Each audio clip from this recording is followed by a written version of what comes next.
Welcome to the party. I'm Sam Ekstrom of Locked On Sports Minnesota. Today, we've got the most intriguing things we've seen from Vikings OTAs this week. I'm Luke Braun from Locked On Vikings in my Valley of Despair era.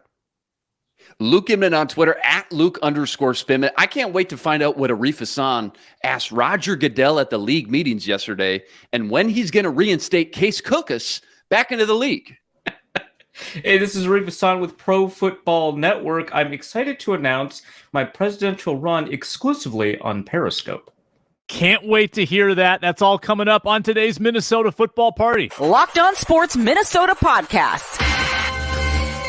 It's endless Minnesota Vikings talk with the diverse voices of your local experts. It's time for the Minnesota Football Party. It's your guys hanging out talking next level Vikings football. So join in with Pro Football Network's Arif Hasan, Locked On Vikings Luke Braun, Superior Sports Talk's Luke Inman, and Vikings insider Sam Ekstrom, plus the biggest names in Minnesota football for the Minnesota Football Party. And it starts now.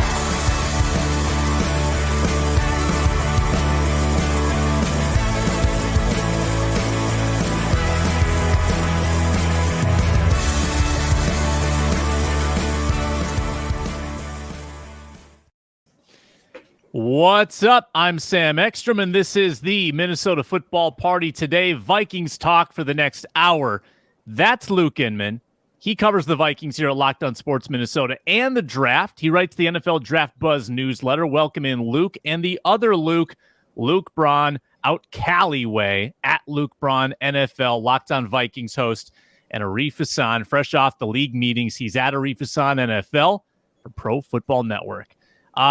Arif, we got to get your report from the owners' meetings. That'll come up shortly. We're going to discuss everything that's come out of Vikings OTAs as we've been hammering throughout the week here on Locked On Sports Minnesota. And we will do the draft that we neglected last week, the all-former Vikings team. We will draft teams of active former Vikings, and we'll explain more about that when we get to it. Ron Johnson makes his Thursday appearance as well. Today's show is brought to you by FanDuel Sportsbook, the official sportsbook of Locked On. Make every moment more at FanDuel.com/LockedOn so you can get started today. Arif, we haven't talked to you in a couple days. There have been a lot of reports out of OTAs. You were like next door at the league meetings while we were toiling away. You were probably in some five-star hotel lobby eating little shrimps off of a toothpick. We were toiling away, standing on the practice field under the hot, hot sun. But what have you heard from OTAs? Classic bourgeoisie Arif. Vikings related. That's Arif. He's big-timed us. He big-timed us on Monday, didn't show up on the show because he had to go to the owners' meetings. We assumed that you were picketing. You were holding a sign that said, "Save the kickoff return. Save the kickoff return." Arif, tell us about your OTAs observations from afar. So it's weird to talk about a hotel lobby as like the luxurious part of the hotel. I gotta say, standing around waiting for owners to come up to talk to you is not like a wonderful experience in the same sense that checking into a five-star hotel is. But I will say the food was pretty fantastic. The owners' meetings were relatively productive. I was told this is the first time I've attended a spring meeting. I was told that this was relatively boring. Obviously, there was the commander sale to take a look at that, wasn't going to happen. There just wasn't enough time to review the finances. But, we got reports from multiple owners, Jim Irsay, Jerry Jones, that they were pretty optimistic that was going to happen. So I think that we're probably going to see that. Remember, the Broncos sale didn't finalize until actually a meeting in Minneapolis around August 2nd or something like that. It was really, really late into the offseason, but they do want to get it done before the season starts. So that's kind of the biggest news. Obviously, there were some rule changes. They discussed two of them, both involving special teams. The kickoff return, you're right. I don't love the rule that they passed. And most owners were kind of hesitant about it just because all their coaches told them that they hated the rule. All 32 special teams coaches did not like the rule where if somebody elects to fair catch a kickoff from inside the 25, it turns into a touchback to the 25, right? And the NFL's model suggests that this will reduce the kickoff return rate from 38%, which, by the way, that statistic matches my numbers, so that it's nice that we're working off the same data, to 31%. So they think that there's actually still going to be a number of returns.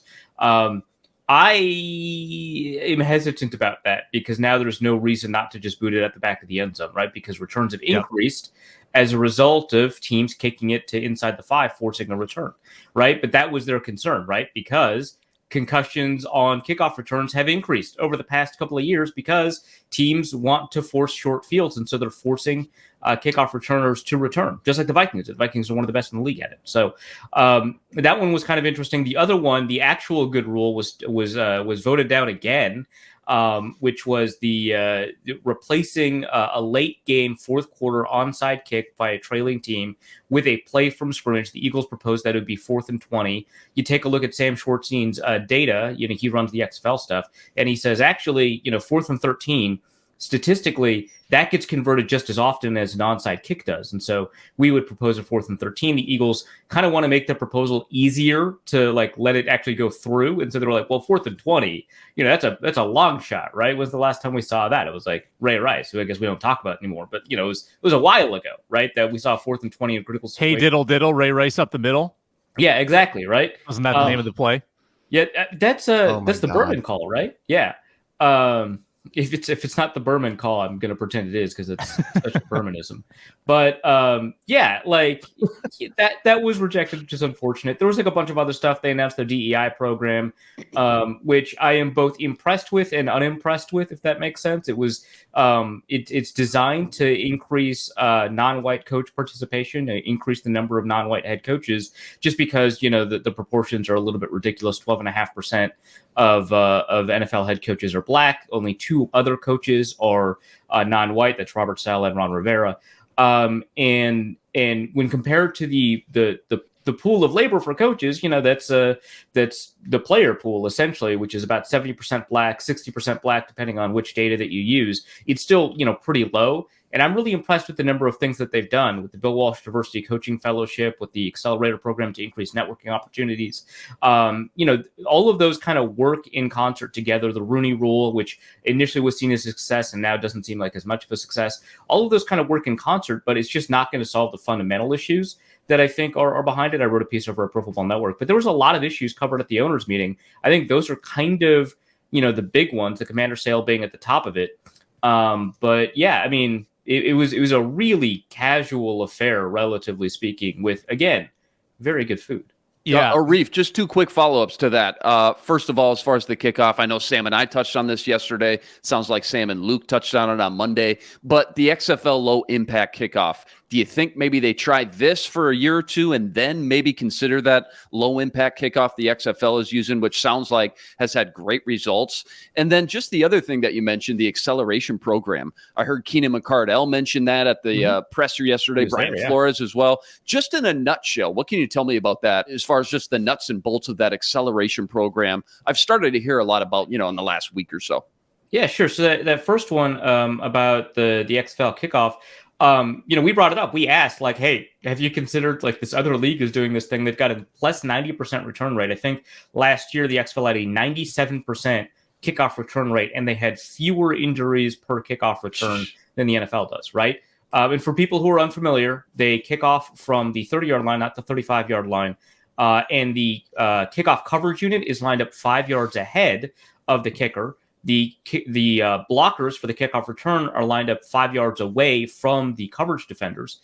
And they are not allowed to move until the ball is fielded.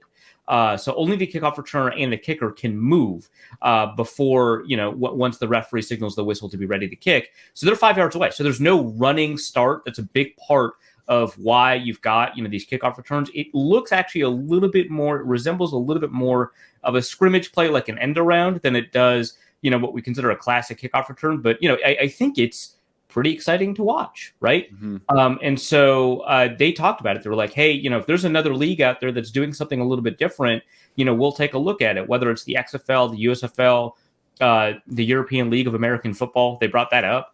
And so they're like, if they're doing something different, we'll take a look at it. Our job is to take a look at all the data. A lot of our stuff is modeled off of what the NCAA is doing. So we've got a really rich treasure trove of data to work with. But, as the XFL continues, that's something that we'll bring up. But this was brought up by someone I don't know who, by someone at the owners meeting as a potential resolution. And it sounds like, my guess is, so this rule only exists, I believe, for this year.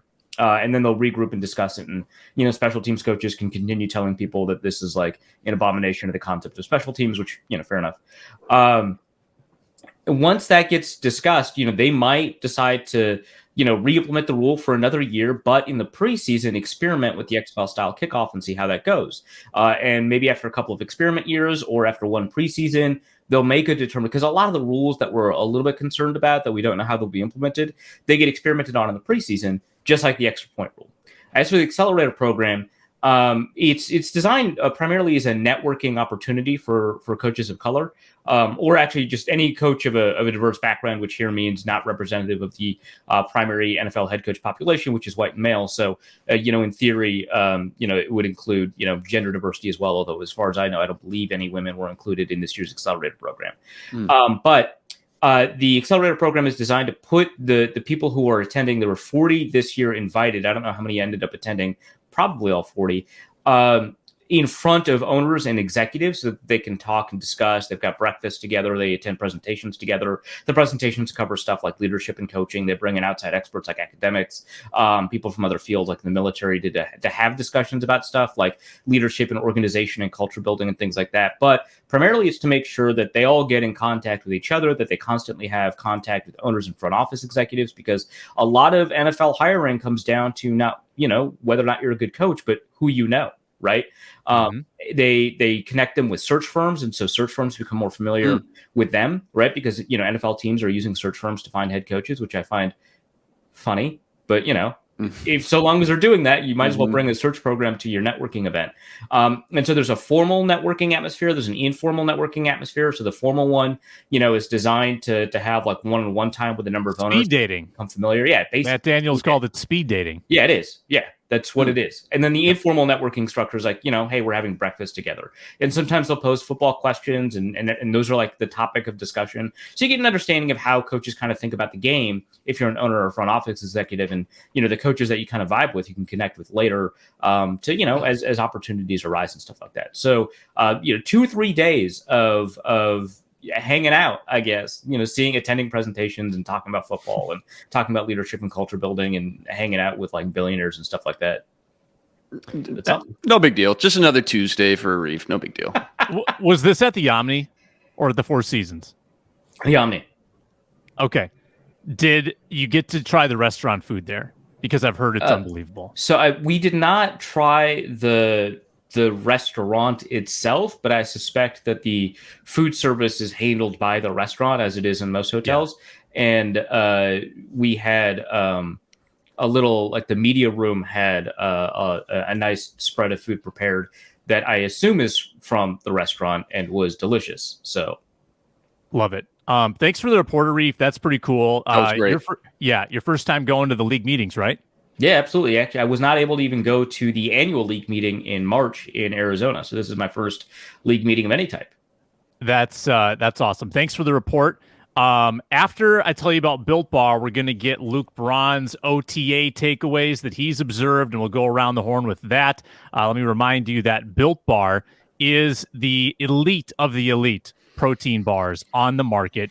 They taste great and they're good for you. 100% real dark chocolate, flavors like peanut butter brownie, cookies and cream, brownie batter puff. You say to yourself, how could that still be good for me? Well, I promise you the macros match up. 17 grams of protein and only 4 grams of sugar in these Built Bars. They are healthy and they taste amazing. They can help you make healthy snack choices. You can go get them at Walmart or Sam's Club in the pharmacy section, or the specialty flavors are all available at Built.com. Walmart, Sam's Club, Built.com. Get some Built Bars today. You can thank me later. All right, let's kick it over to Luke Braun. Last we talked was on Monday, previewing OTAs. Now that we've had about 3 days of news, of tweets, of videos on the Vikings Twitter account, what have you noticed at Vikings OTAs that caught your eye? I think the big headline is probably Lewis Seen being a full participant. That's pretty big. That I mean, OTAs, it's a voluntary thing. It's all just installs, and it's not full speed practicing with pads or anything like that. And it seems like he's got some kind of like compression sock or some kind of brace on his leg still. So there's still some recovery going on, but the fact that he is a full participant is like not necessary right now.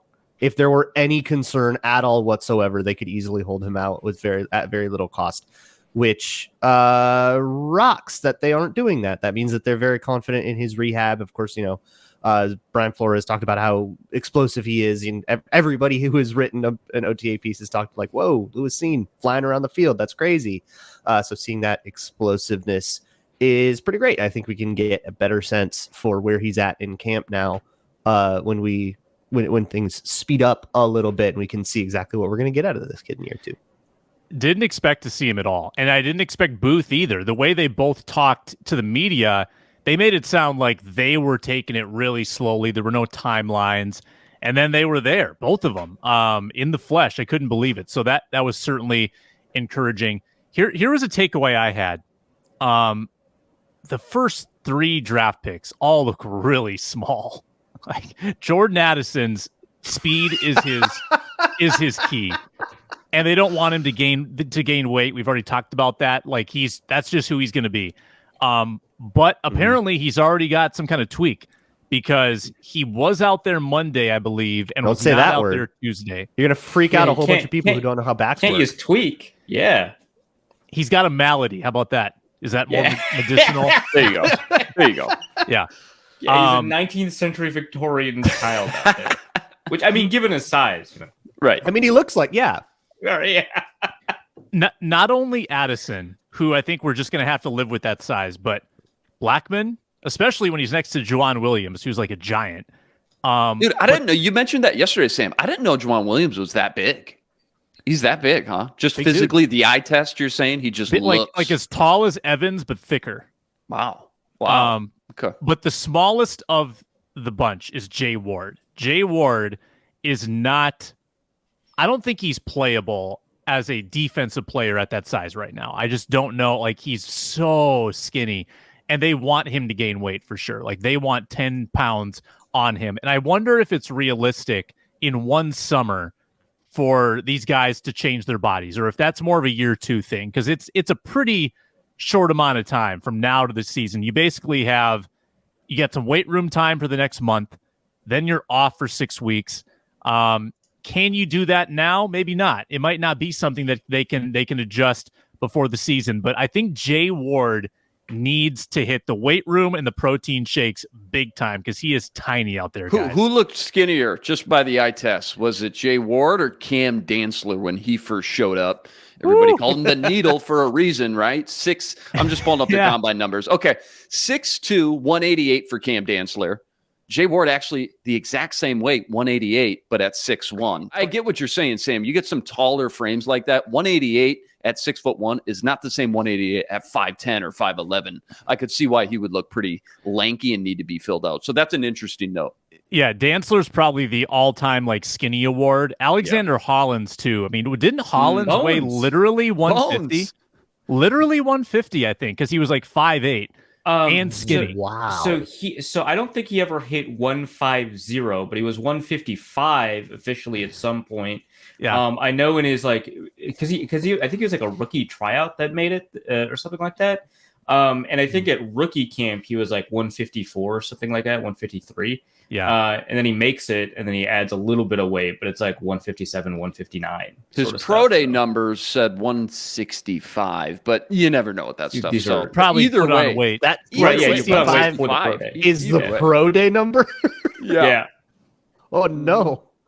Well, I mean, okay. The one thing about Cam Dantzler that we never got, that I wish we could have got, is what was his weight when he ran the 4.38 at the at his agent pro day, right? Because they didn't weigh him in, right? Like that was like part of like the deception of these like COVID specific pro days that people weren't allowed to go to. They didn't weigh him in, so he just got to run whatever he wanted. The issue, of course, at the combine is that he put on a bunch of bad weight at 188 to run. He's like 4.6 or whatever he ran, right?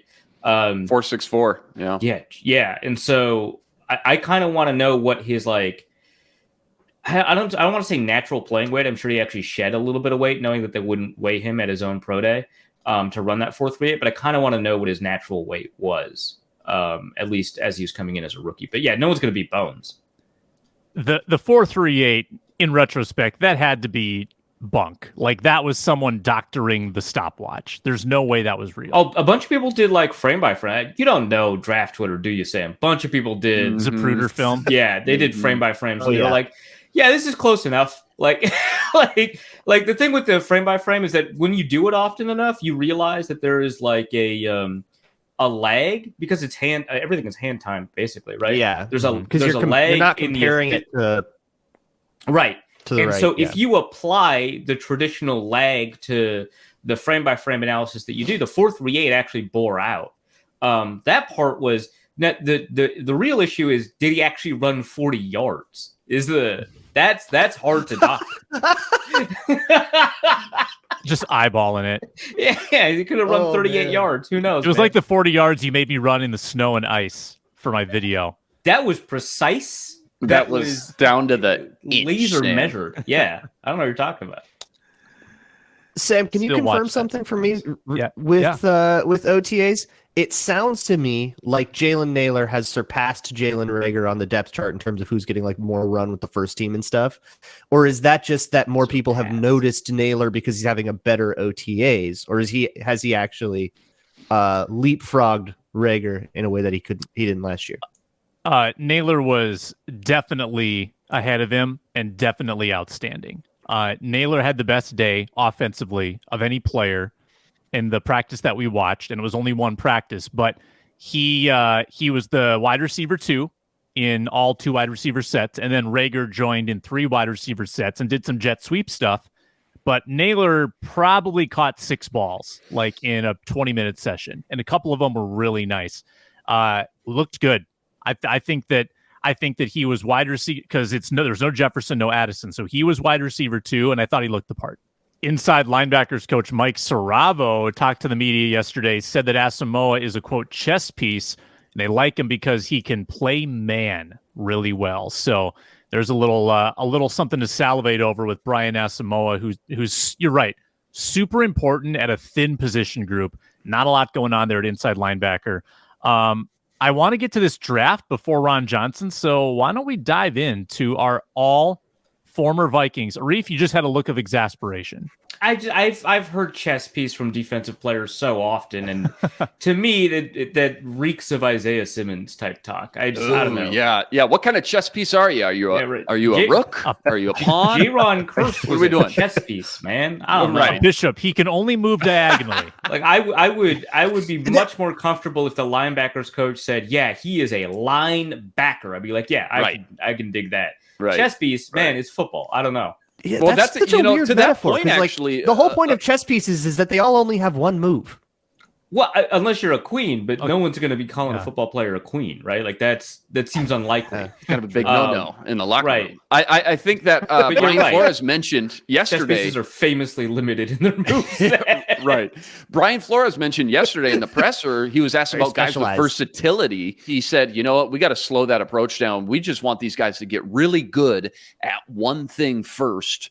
Before we start getting into, all right, this guy, because so much emphasis, especially on the defensive side of the ball this year in the draft, was guys who can move around, these chess pieces. They got versatility. Flores, I'm not going to say like put that to bed by any means, but he's like, let's pump the brakes on that. We're trying to get these guys really good at one thing first and foremost. So you think about a guy like Jay Ward, for example, and guys that are going to be asked to, let's just master one craft and skill set first at one position before we start moving these guys around.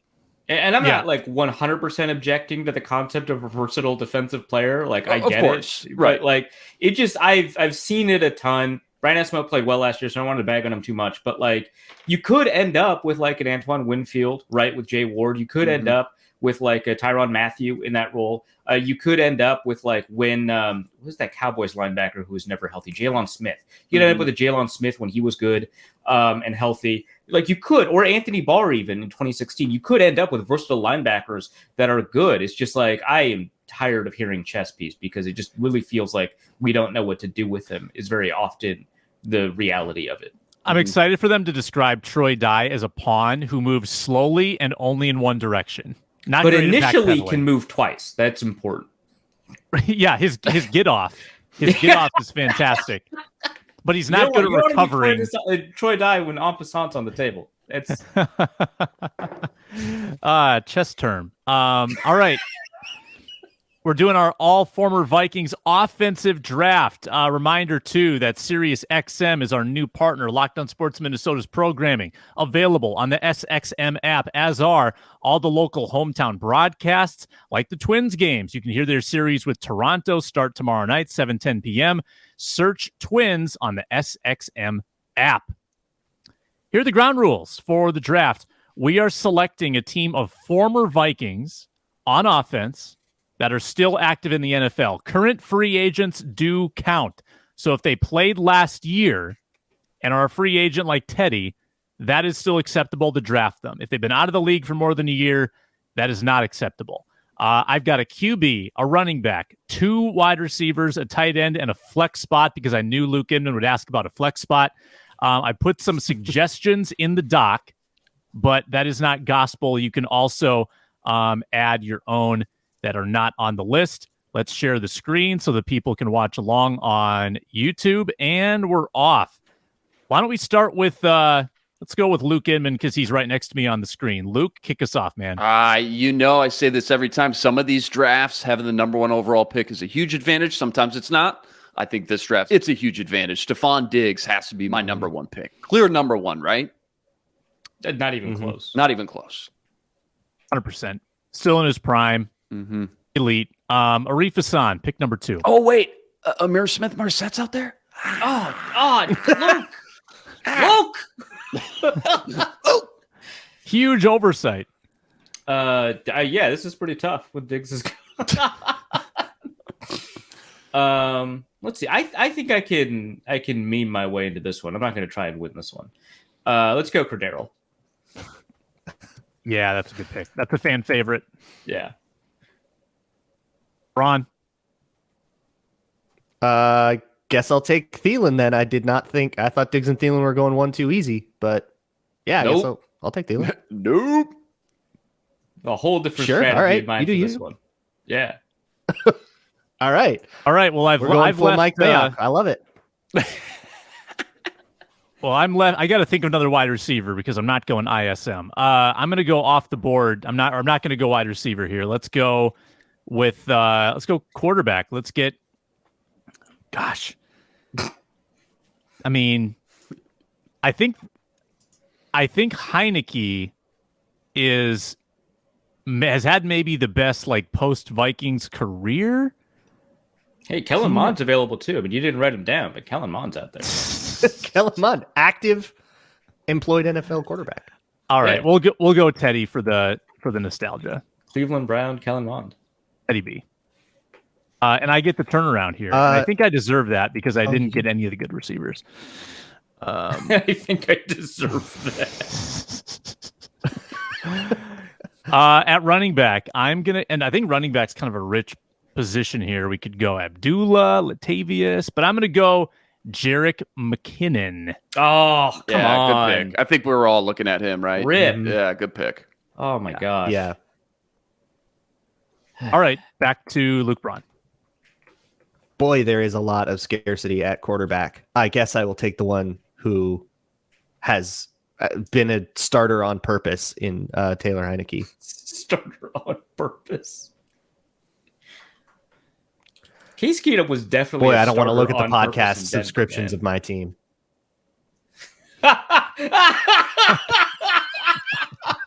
Hey man, they might have tuned into that Twitter space. Your Facebook likes. Yeah, the Facebook likes are going to be concerning. Please do not look into it. I put Keenum in for you, Arif. Absolutely not. All right.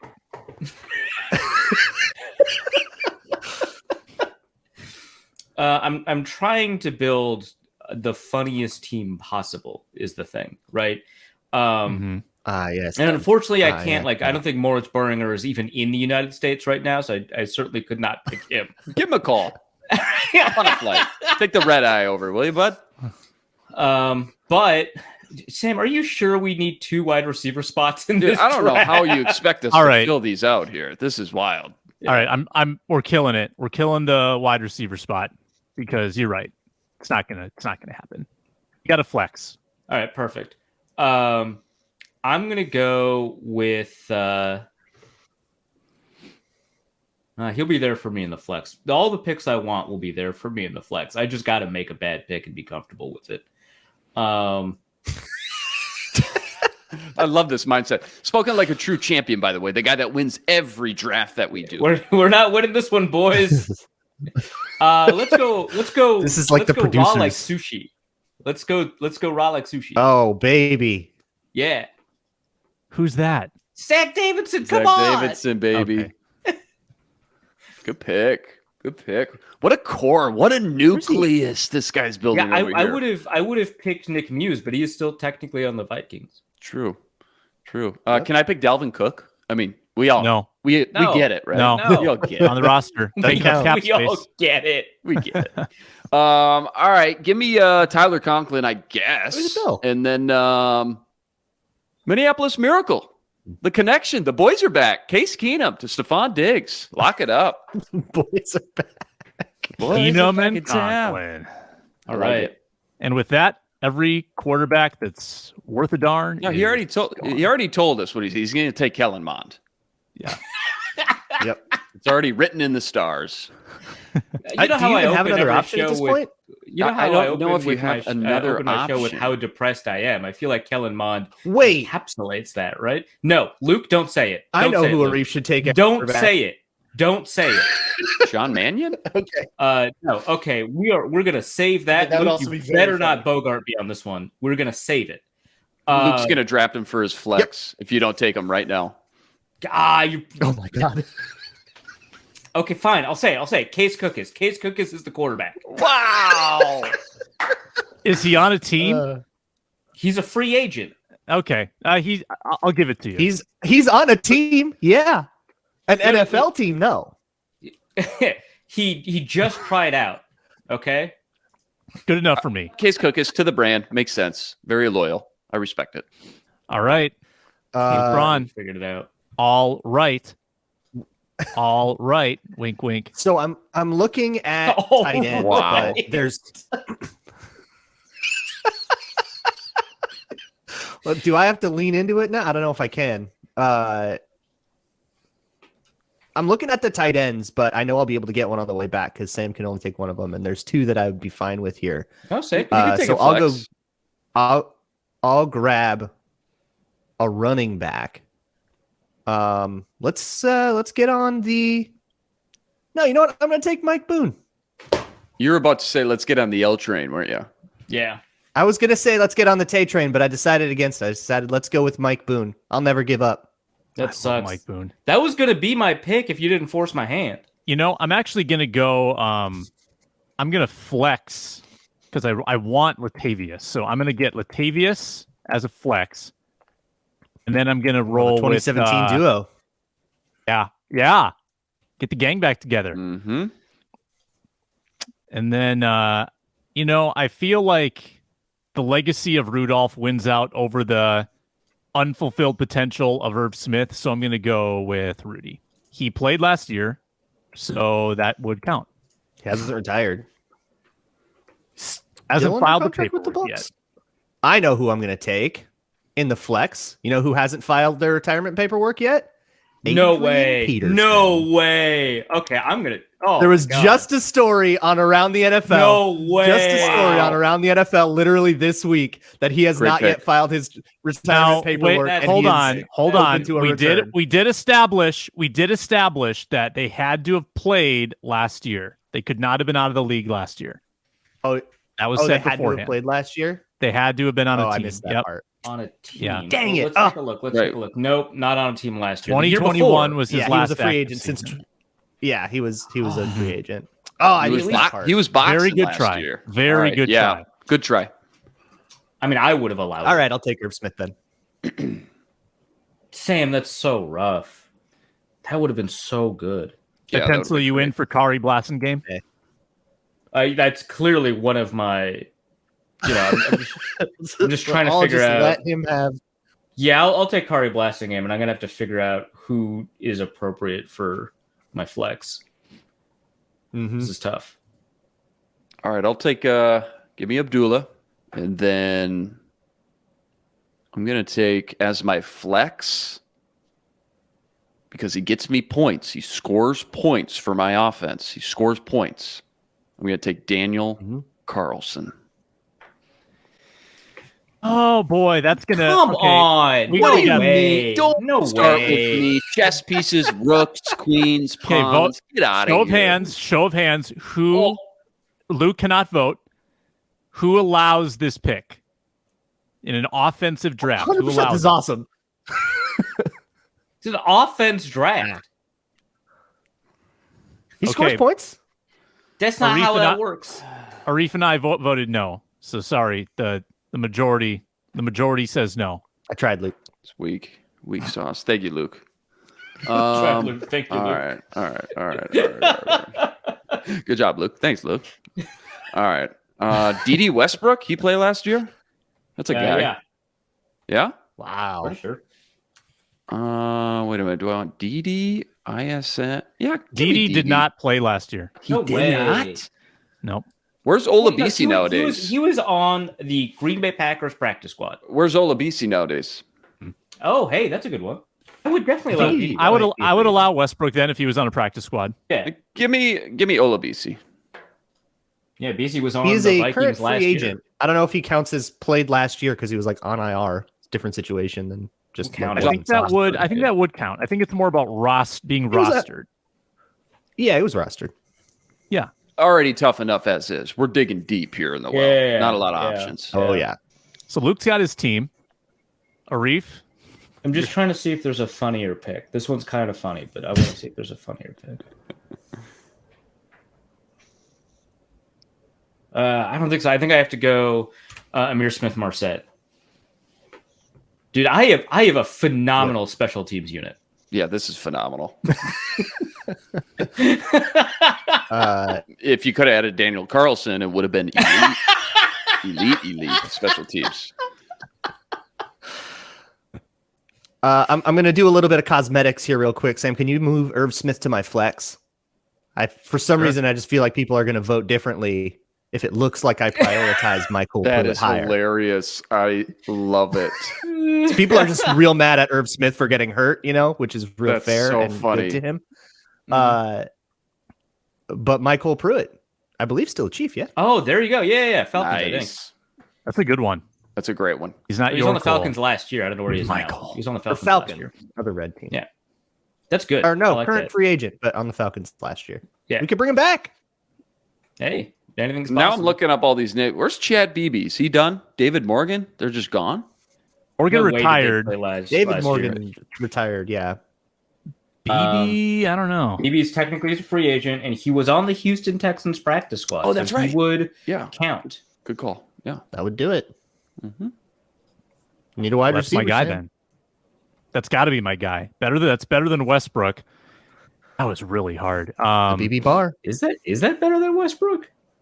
Oh yeah, from a lovable what did Westbrook do ever? BB he caught was the- passes in the NFL during the regular season. That counts, right? Chad BB had a 200-yard season. Arif, how can you overlook that? Did he do better as a Viking? No, he did not do better as a Viking than Chad Beebe. He got 68 yards. Didn't BB catch like a go-ahead game-winning touchdown? Chad BB had to save a game that he almost lost. That's right, because of the muff punt. The right. Panthers Yeah, game, yeah. he like muffed a punt, almost lost the game, and then caught the game-winning touchdown in an act of late heroism. Do you remember his Minneapolis Miracle touchdown before halftime against the Lions in week 17, meaningless game? No. He caught the ball on the sideline and made a guy miss as time was expiring in the meaningless week, last game of the year against Detroit. No one remembers this? No, but I looked up this box score of the Panthers No. game. 46 seconds left, 10-yard pass from Kirk Cousins, down 6 to go up 1. Dan Bailey with the kick to beat the Panthers by 1 point. That's great. November 29th, 2020. That was the game where Week 12. Who was the defensive back for Carolina who had 2 consecutive Jeremy scooping Chin? scores? Jeremy Chin. Just a stud. That was his rookie year. Yeah. Yeah. Let's zoom in. Give people a closer look at the team. We'll put this Shane on Zylstra, man. Twitter. Getting beat up by Chad Shane Beebe. Zylstra will have to be a UDFA. He's left out in the cold. Oh, wow, that game was versus Teddy Bridgewater? I forgot he was on the Panthers for a hot second. Oh yeah. Oh, yeah. Wow. Huh. Dalvin got hurt in that game. Thielen was gone. Yeah, no Thielen He here. was sick. Yep. No. Ron Johnson about to join us here on the Minnesota Football Party for his weekly Thursday appearance. He is at 3Ron Johnson on Twitter. He's the host of the Ron Johnson Show Mondays, Tuesdays, Wednesdays. Roundtable on Friday. It's been a big week in the Ron Johnson Show as well. Bernard Berrien joined us yesterday for an extended chat. I'm serious, guys. That rules. Stories about, like, think of the star power that he encountered. Devin Hester, Randy Moss, Brett Favre, Percy Harvin, AP. Adrian Peterson, anecdotes about all of them. It's a great interview. Check that out. Bernard Berrien, Ron Johnson Show guest. That was Tuesday's episode. Find it on the Locked On Sports Minnesota feed. Ron I can Johnson. vouch for that, Sam. I actually watched it yesterday afternoon. The stories about Percy Harvin alone are worth the watch. It was outstanding. Great stuff by Ron, and Bernard Berrien was just awesome. Ron joins us now. Ron, we're just talking about the Bernard Berrien interview. There were so many good anecdotes. What was the one thing that stood out to you from that Bernard interview?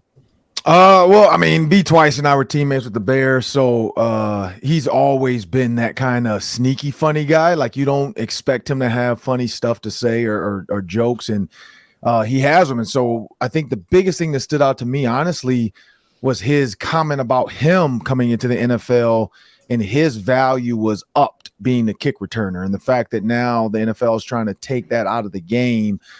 He probably wouldn't have been a 3rd round pick. He would have been a 5th, 6th round pick as a receiver because that's all they would have needed. Whereas, a kid running 4.4, they're like, man, this kid can return kicks for us and play receiver. Hey, we got to go get him in the 3rd round out of Fresno State. So that's one thing that I really thought about, because I'm thinking back, and then he said about Devin Hester, how Devin Hester, whenever they knew he was going to touch the ball, it was something like everybody was up. Brian Urlacher, no matter who you were on the team, when it was punt or kickoff, Devin Hester was back there. Everybody was out of their seats because they were like, man, he's about to do something special. So I think that was cool to hear as well. But yeah, it'll be interesting to see how the NFL takes to this whole kickoff thing, because it's gonna get wacky with some of these players like waving off their coach like a pitcher not wanting to throw a curveball. Like, nah, I'm returning this. Forget the fair catch.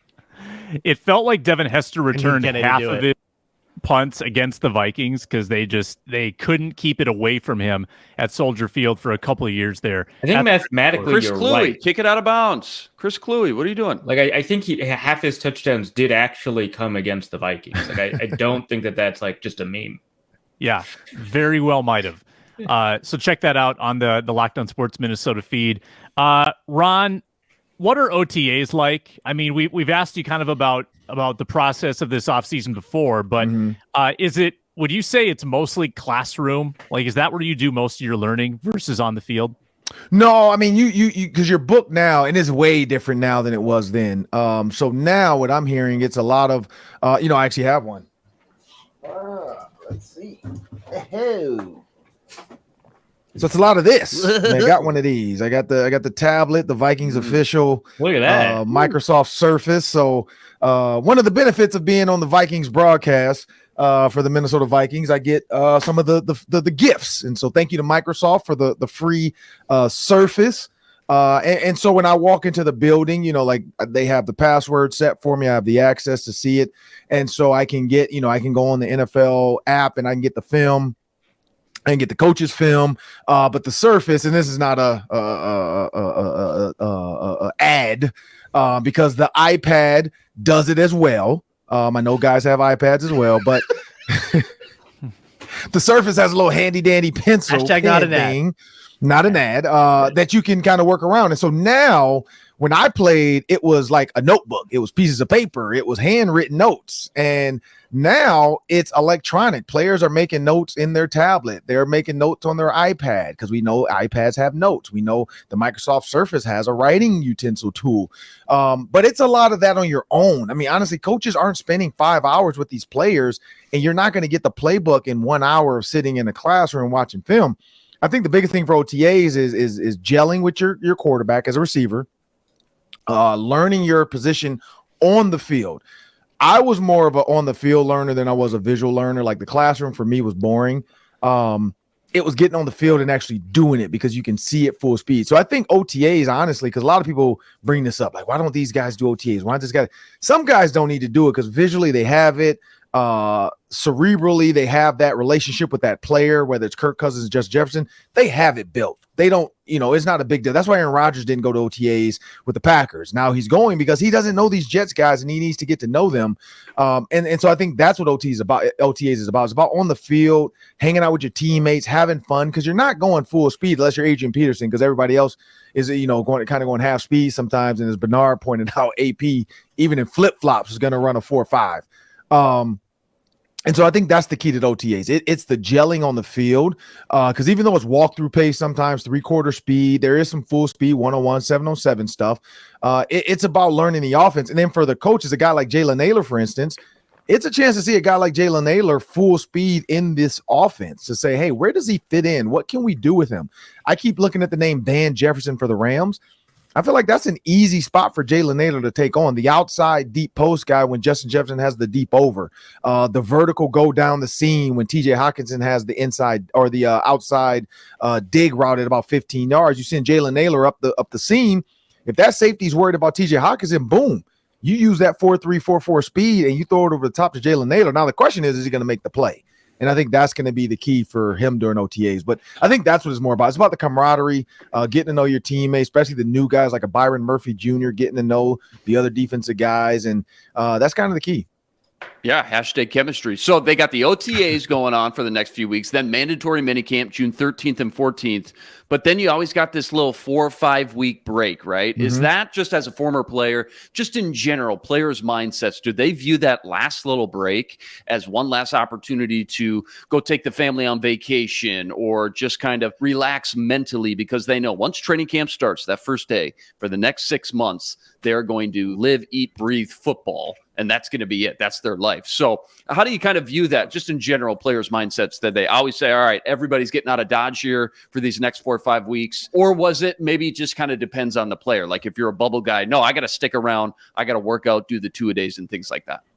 No, there's not much to do around the facility if the coaches don't have it set. So you're looking to find players that you want to work out with. If it's Kirk Cousins, maybe some guys want to throw. But yeah, you're going to have a lot of football in July and August. So in September for sure, but July, August, they know it's coming. So the goal is to go into that healthy. Like, don't do anything crazy. Don't go get on the motorcycle. Don't go parasailing without an instructor. All that kind of crazy stuff that people like to try to do in the off season. It's a normal thing to do. Yeah. No, parachuting, off of a cliff. Just don't go base jumping. Well, did you have an instructor? Yeah. No, I didn't get the instructor though. You idiot. You're cut. This is a great time to golf. Get all your golfing out the way. Work out in the morning. Golf or work out in the afternoon. Like I forgot who said it. Santana Moss. He was talking about how the Miami guys and Edrin James. That was the one. Edrin James would say, look, we would work out whenever. Like if it was 4 a.m., 5 a.m., we work out. If it was 10 p.m., we work out. We were going to work out when we got it. We weren't planning on like, oh, we got to get it in at 6 a.m. He's like, man, a 10 p.m. workout is the same as a 6 a.m. workout. Like, it doesn't matter. Just get your workout in. I think that's the other key for the players too. Don't be so structured that you're mentally thrown off with your off season because, I didn't get my 6 a.m. workout in. It's not gonna be a great day. Man, who cares? Like, relax, because you're gonna have a schedule and a calendar soon enough that you're gonna be like, where am I supposed to be? What time is it? Where am I at? And that's what camp is about, because you really forget sometimes where you're at, what time of day it is, and what's next. You're just used to alarm, I'm out there, and then the coaches have me until they send me home to my hotel. And so I'd say this 4 to 5 week break is actually for no matter who you are from the top to the bottom, you can't make the roster in this 4 to 5 weeks. You can get cut though in this 4 to 5 weeks by doing something stupid in the media, drunk driving, flashing a gun on Instagram. There's a lot of stuff you can do in this 4 to 5 weeks to get cut, but it's nothing in this 4 to 5 weeks is going to help you make the team besides just working out, staying healthy, and getting that playbook, getting that tablet, watch some film, understand especially for receivers, understand every single position, X, Y, Z, W, R, H, and understand them all, because if you happen to be the R in the backfield, like Justin Jefferson, maybe if you're Jalen Naylor, you're like, hey, coach, I can run the Texas route from the backfield, man. Like, I know that. I know Justin Jefferson, that's where you want to be. You want to know it all. You don't want to just know your position. So I think that's what this 4 to 5 weeks is about. Rest, learn, and don't end up on ESPN for something stupid. Ron, you had on your show something about Jordan Addison and Kirk Cousins and building chemistry. And, if you figure, hey, if they like work out together this summer and they try to build that chemistry, how does that work? Like, how do you build chemistry with a quarterback and a wide receiver working out together? Like, that word gets thrown around all the time. Like, what does that mean? Yeah, we had Pierre Garçon on the show, and Roy Hall also played for the Colts, and two guys I coached for 2 seasons there. And the one thing I noticed every offseason, those 2 off seasons I was there with the Colts, is Peyton Manning, no matter who you were, he was going to spend time with you. And Pierre, like, that's why I tell these stories, but then I love getting the players on to tell it, like Santana Moss in the helicopter. Nobody would believe me. Like, if I say, oh, man, Snyder showed up in a helicopter to practice and called over the quarterback and the tight ends to come meet his friends. And Santana Moss came on the show. I was like, yeah, that happened. But it only happened 4 times. I was like, oh, okay, wow, I was lucky. One of the lucky days I was at practice, lucky years. Sorry, I was at practice that the helicopter showed up. Only 4 times. Only 4 times did he land the helicopter. I guess if you're willing to field. helicopter into practice, if you're willing to, you're not going to do that once. Right. I mean, he did it 4 times. It wasn't a lot. It wasn't like an every month thing where he was just showing up in the chopper like, hey, get to the chopper. Get to the chopper now. We're going to leave. Come with me if you want to live. It's going to be an apocalypse. I got to take my franchise players only. Sorry, the rest of you got to deal with the zombies on your own. Like, that'd be a great question for an owner. Like, if you had your chopper, your private jet, and you knew an apocalypse was coming to your city, what players for your team are getting on the jet? Players are fitting into. You get 12. There's 12. It's a 12-seater jet. You get 11 players. What? Like, are you taking your starting offense or your starting defense? Or are you gonna mix? Like, oh man, I got to get Mark Wilson here. I got Mark Wilson's number on my phone too. I got to text him. I got to see if he who goes to the Boundary Waters. I'm taking them. Yeah. Sorry, Kirk. You can't cook when everything is prepared for you.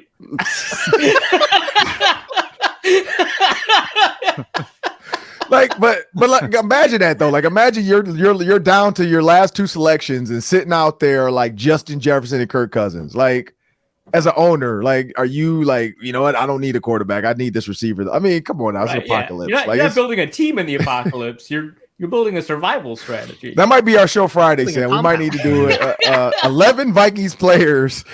you take on your helicopter. What starting lineup to battle the zombies? Yep. What 11 players are you taking on the jet with you to save? If you're taking like a bunch of 6'6" linemen, you got to feed them too. So there's correct. A push and pull, and you got to have extra fuel. So who knows how far you're going to make it? Right. But anyway, so like the story's told, and so going back to Pierre Garçon's comment, Peyton Manning woke up every day, and every like couple of days, and he would reach out to the receivers and say, "Hey, I need this guy and this guy and this guy at 6 a.m. at the facility." And that was his kind of regiment in the summer. And you're talking about this time where none of the coaches really can do anything because we weren't doing it. We were just there watching film, but we would see Peyton's car in the parking lot at 5:55 in the morning. We'd see Pierre or Reggie Wayne or somebody pull up in the morning. And so what he was doing that was his time to learn them, to get to know them. To watch them run routes over and over. That's why he didn't say, hey, everybody come, because he can't learn a guy with 10 receivers out there. You know what I mean? Because everybody wants Peyton Manning to throw the ball. Almost had a Charles Barkley moment there. I was about to say everybody wants a Peyton Manning ball, and I was like, it wasn't going to be good. I caught myself. So that's the chemistry thing. So back to that. That's the chemistry way. So for Jordan Addison and Kirk Cousins, one, you're the first round draft pick. You know you're going to be here. His offseason goal should be reaching out to Kirk, finding out, is he going back to Orlando for 4 or 5 weeks, and then saying, hey, look, man, I'm going to fly down for 2 or 3 weeks and just hang out. One, it's Orlando. Come on now, Jordan. You can be on the beach, running in the sand. You can go to Disney for a little bit, but every day you can get up with Kirk and throw and work out. And I think that's kind of that chemistry is built, because now Kirk understands Jordan Addison. He knows how he runs route. He knows where he likes the ball. Vice versa, Jordan Addison knows, okay, this is where Kirk's ball comes. This is how his deep ball goes. This is how he throws his outs and comebacks. All of that little stuff for a receiver. When you're comfortable with your quarterback and you know where it's going to be, you know how to run the route and where to look even. Because a lot of guys, like if you know this quarterback sucks, when you run a comeback, you're looking everywhere because that ball could be anywhere. But when you know your quarterback is throwing it on a dime and he's going to keep it in front of you, you know coming out, man, I gotta haul ass back to the sideline, because every single time he's throwing me on the comeback back to the sideline. He's not throwing it inside where he can get picked off. And that's all the little things that those two can learn of each other. But that's the chemistry. But again, the chemistry grows further when Justin Jefferson's there, because then it's like, what does that relationship looks like? Is it, Justin, then Jordan, or is it Justin and Jordan? Is it the J&J show? Like there's going to be, I think, a learning curve there, but that's that 4 to 5 weeks to get that chemistry built. Yeah, I wanted to ask about, and by the way, I looked it up. It's every third point that Devin Hester scored was against the Vikings. So wow. that's nice. Yeah. But 3 times as many points as he scored against the Vikings than either the Packers or the Lions. So it's not just a division thing. So I wanted to ask about the notepad versus like the Surface or the iPad. It's not for me, it's really just a question of like, I'm so technologically connected, right? I've got like multiple screens up. I love like the latest app. I love getting the latest device. I always overspend on devices, but for learning, I learn better when I'm writing down on paper than if I'm writing on my phone or writing on an iPad. Yep. I'm better at learning if I'm reading out of something paper than if I am on a tablet. And I want to know if, especially because like players have built them, learned in a different environment than I have, right? I'm 34 now, right? The players that are coming in may have spent their entire life learning on a tablet.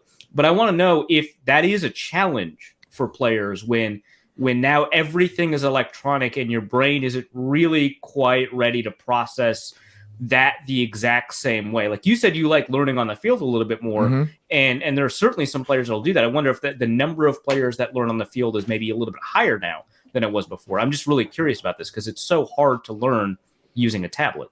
Yeah, I mean, and here's the thing. I still have this too. Like, and I've seen players walk around the facility. They still have these. Like, paper's not going away. Paper always wins unless it's scissors. But other than that, paper is still king. Come on, Rock has no chance. Oh man, that's rough. How do you live with yourself? But when you think about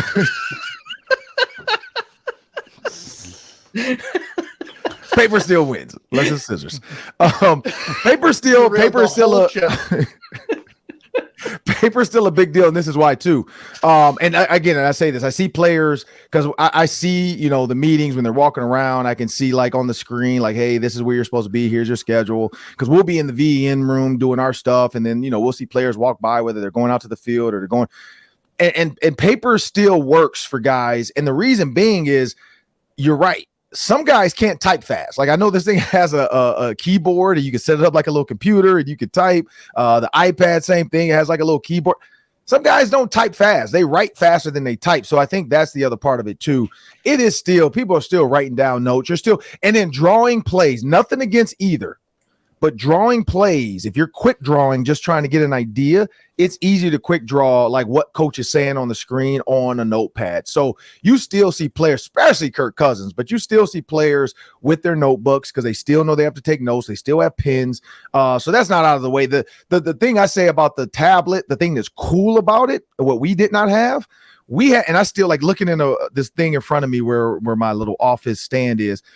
I still have DVDs in there that have games on it. Like that's how I grew up. I grew up, you had to go to the facility, get the DVD on Tuesday for the team or Monday, whichever day you went, Monday or Tuesday, because those are your days off, and get the like game week DVDs. So you had like Bengals defense versus blitz, Bengals defense with blitz, Bengals, hot route options with TN splits and all. Like, everything. Like you had all that TN twist stuff on, like everything was broken down because the DVDs, and we know this, they weren't unlimited. So it wasn't like you could just load up everything on one DVD. You had to split it up and burn it. And then they made a bunch of copies and they wrote players' names down on it. And that's how they knew who didn't pick their DVD up. Like, hey, I still got your, you guys haven't gotten your DVDs this week. What's going on? And then, guys like Ray Lewis, oh, coach, don't worry. I got it. I'll get it Wednesday. But that's the key for this is like, we had DVDs. These players now can get stuff sent to their iPad right after practice. Hey, boom, it's uploaded in the cloud. Boom, they can turn it on and say, oh, coach wants us to watch this film. Oh, okay, it's Rams versus whatever in the Super Bowl. Watch these 7 plays. These are some things we're going to do next year. Or sorry, this week. So that's why that's kind of king. But paper is always going to be there. Paper doesn't go away. I think players still, and PJ Fleck says this, another PJ Fleckism. He taught player. He was a middle school or elementary school teacher. Yeah. He had to find ways to teach 30 different kids 30 different ways. That doesn't go away in football either. Like if I'm a receivers coach and I have 12 receivers, I know how each and Sam, again, I didn't know I did it this way, but you heard Roy Hall say that. Like Roy Hall was not a top player for the Colts. Roy Hall was a draft pick for the Ohio State Buckeyes, but he wasn't he wasn't Reggie, he wasn't Marvin, he wasn't Pierre, and he wasn't Gonzalez.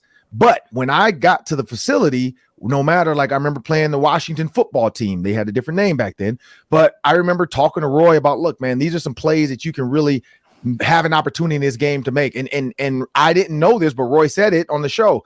Man, when I got to the facility, like I was excited to see you because I knew that you would talk to all of us. And so I did it innately, maybe because I was the Roy, like I was the 3rd, 4th receiver on the team with the Ravens and the Bears. And so I knew it like Daryl Drake, great receivers coach, rest in peace. He took the time. David Shaw, head coach of Stanford, he's my receivers coach. He took the time to talk to all of us, whether we were on the plane, on the road, whatever. And so that's the way I did it as well. I wanted to talk to all the receivers from Pierre to Roy to Reggie to Marvin, like whoever it was, I was going to have a chance to talk to him. But I knew guys like Roy. I'm like, man, like I can help you figure out where you fit in this team. And it clearly helped Roy mentally and helped him show up every day happy. But I think that's the other key for this too, is you find out how your players learn and then you give them those tools. So if you know this guy's a notebook guy, here, man, here's a notebook and a pen. Here's your tablet, but do you? That makes sense. Outstanding stuff. It speaks to like how many backups are head coaches now. They were backups Correct. in the NFL and college. So that makes sense. Yeah. Yep. Ron Johnson will host the roundtable tomorrow. That'll be Reggie Wilson, Luke Inman, myself. We're talking maybe some top 5 running backs in NFL history. Maybe that's still a tough. I don't know how I even get that like that. Yeah. No idea. Yeah. We'll put that together today. We'll top 5 zombies. Let's do that. There you go. We know Sam doesn't watch movies, though. I don't know if you know that, Arif and Luke. Oh, I 100% know that. Sam doesn't watch movies. So we can't even talk about like top zombie movies because Sam's like, I don't know. I've never seen it. I don't know. I Am Legend. I Am Legend's pretty good. That's okay. There you go, Sam. There you go. Yeah. There you go. Smith. Yeah, that was a good one. Yeah. That's the helicopter scene he's I'm talking still about. wondering, though, was Will Smith the outbreak monkey? Like, I never truly understood that because he would get bit and he didn't turn. Someone was like, here's the start. Was his blood the start of the outbreak? Because he was testing them things on himself. He was testing. Yeah. So I think he was the outbreak monkey. Like, I think he started that. Which, do you know what the outbreak monkey comes from, Sam? Do you know what movie that's from? No. Yeah, see. Contagion? Oh, look at you. Oh, my gosh. Wow. Was that right? Yes. Yeah. Did you actually see it, though? Or have you just heard that? Just heard of it. That was a complete guess. That's how I roll, though. Thank you. Also appears 28 days later. Yeah. Did that monkey win an Emmy? Like, I always wondered that, too. Probably not. At 3 Ron Johnson on Twitter, at 3 Ron Johnson on Twitter, Locked On Sports Minnesota, Ron Johnson Show. Great guests and a great lineup next week, including the Vikings' new fullback, Zach Ogili. We'll be recording with him tomorrow. Thanks a lot, I said his name Ron. like 4 different ways, too, Sam. Perfect. Yeah, we got to figure that one out. Shanko. I will say a little teaser. Brevin Spanford just texted me. He's going to join the Ron Johnson Show, as well as Jaquez Green, former Florida Gator, teammate of karl-anthony and Ike Hilliard. So he just, as well, he said their last spring game is this Friday, so he'll be free in the next 2 weeks. So got 2 good ones on the hook coming on soon. Yeah, that's big time. Awesome stuff. Thanks a lot, Ron. We appreciate your time as always. No, thank you. And that will be a wrap on today's Minnesota Football Party on Locked On Sports Minnesota. Roundtable tomorrow. Football Party returns on Monday with Arif and with Luke. I'm Sam Ekstrom. Thanks for watching. Thanks for commenting. Thanks for subscribing here on Locked On Sports Minnesota. Until next time, so long.